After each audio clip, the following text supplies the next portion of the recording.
You ask Tiger to solve. This deals with linear equations with one unknown. The final result is x equals 2.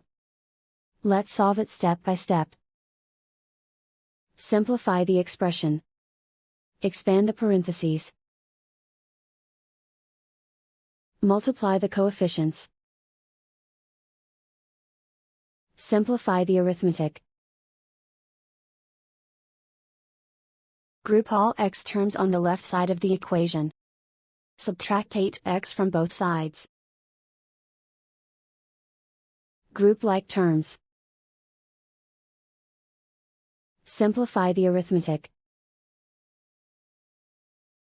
Group like terms. Simplify the arithmetic. Group all constants on the right side of the equation. Add 12 to both sides. Simplify the arithmetic.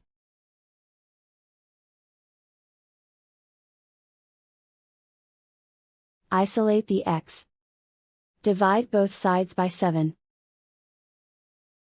Simplify the fraction.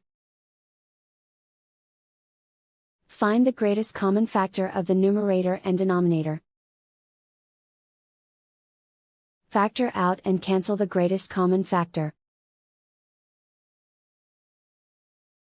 And so the final result is x equals 2.